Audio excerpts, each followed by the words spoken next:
How's it going, everyone? Got quite a bit of PlayStation updates to talk about in this video. Looks like Sony has established an in-house game preservation team.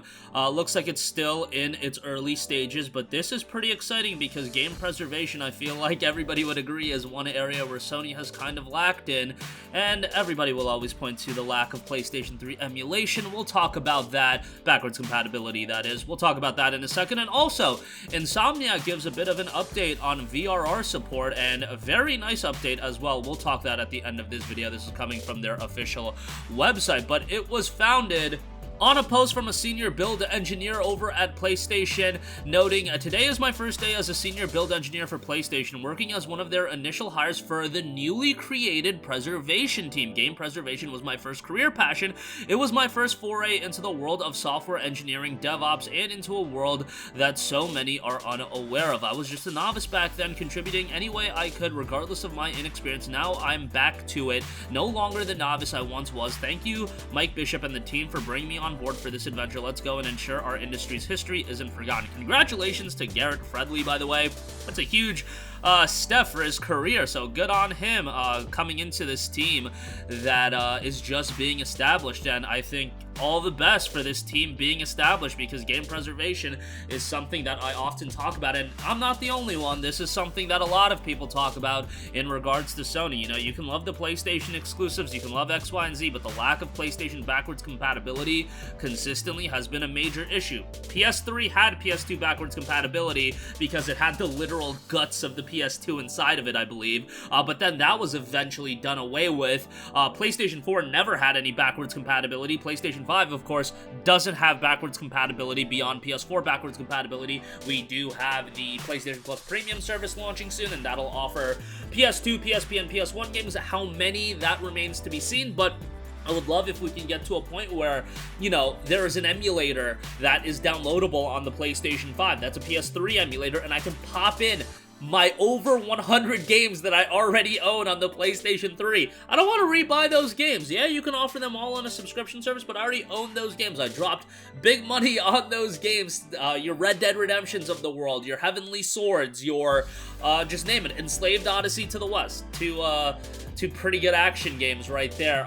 Uncharted. Obviously, there's the Nathan Drake collection, but I still have all my Uncharted games on the PS3. You know, GTA 4, I could go on and on. Haze, bro, I want to go back and play some Haze. Why not? Why not? I want to go back and play all of these games. Infamous 1 and 2. These are just iconic classic titles, and even like a Sly Cooper HD collection and a Ratchet & Clank HD collection, those games could be a part of PS Plus Premium, but you want to play those PS3 upgraded versions, and if we can't get that, that's just so unfortunate. So let's hope that this is a sign of Sony taking it seriously, because for a long time, it just seemed like they didn't even care. They're just like, who cares about backwards compatibility? Obviously, there's a lot of people that do, and I get it. Some people are like, well, we don't want to play old games. We want to play new games. Okay, why not do both? Your competitor in Microsoft has both available. I mean, some people will say, hey, they don't have any new games, but nonetheless, why not create the best platform that you can?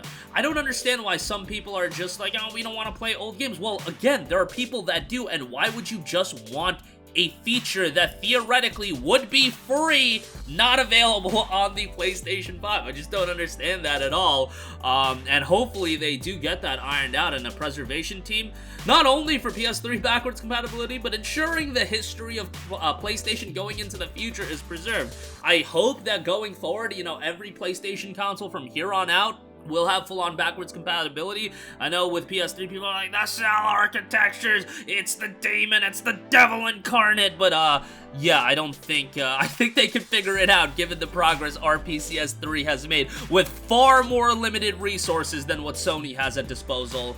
And I think at some point they will figure it out, but yeah, it's just taking way too long in my opinion. But again, for the future of PlayStation, this is a good sign as well. Alright, moving on from that, yesterday we talked about VRR support coming to PlayStation 5 this week, that being variable refresh rate. A lot of the games were outlined, and what you'll notice is Insomniac at the forefront. Marvel Spider-Man Miles Morales, Ratchet & Clank, both gonna have VRR support, and in Insomniac's official website, they noted in an FAQ, what is VRR support? All of our PS5 titles support VRR, variable refresh rate. rate, and as of today, with the latest game and system updates, because our titles are already built to have very stable frame rates, the main effect of the VRR system setting will be to slightly increase dynamic image resolution targets. However, if your TV also supports 120Hz high frame rate at input, and the 120Hz display mode option is active along with VRR, you will get a variable uncapped frame rate that can exceed your chosen graphics mode's 30 or 60 FPS target by 50% or more.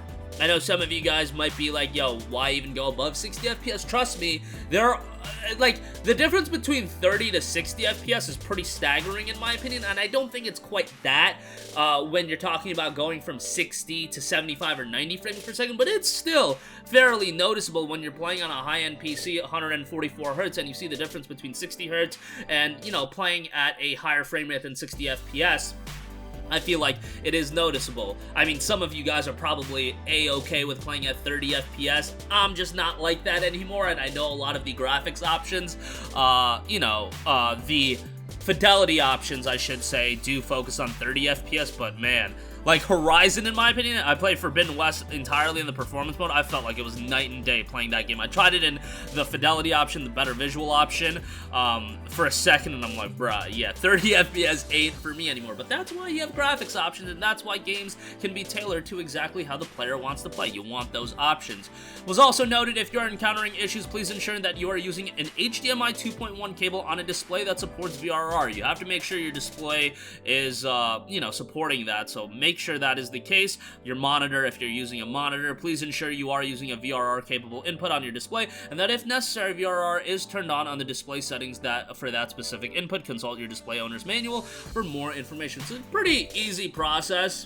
This is a feature that a lot of people have been waiting on. I know a lot of people have been waiting on like 2K support as well, but yeah, VRR definitely a nice addition, and it'll be fully rolling out this week. Now, only a batch of games are available with VRR support right out the gate, but over the coming weeks, more are going to be added. It's going to be up to the developer and the publisher's discretion on rolling out an update to support VRR, but ultimately, I would feel, and I do feel that, 6 to 9 months from now is just naturally going to be incorporated into more and more games. Maybe not every game is going to support it, but I would imagine, maybe this is wishful thinking, that the lion's share of PlayStation 5 game releases are going to support variable refresh rate now that it's officially a part of the PS5 later this week. But that is going to do it for me. Again, looks like PlayStation creating a new team in the preservation team. Very good to see that, and hopefully that's a harbinger of things to come as far as a PlayStation 3 emulator and backwards compatibility. And as far as VRR support, Insomniac going forward notes that all of their games support VRR, and it looks like going forward that'll be the case as well with any of their upcoming games. But that's going to do it for me. Sound off with all of your thoughts in the comments section down below. Thank you for watching, and goodbye. Hey guys, we hope you enjoyed the video, and if you did, make sure to hit the subscribe button, and if you're already subscribed, do us a favor and hit the bell icon. This way you'll be notified whenever we post a new video. That's the best way to keep up with all of our uploads, and we usually try to upload 2 videos a day. And with the bell icon hit, you'll be notified whenever we do upload a video. As always, thanks for watching.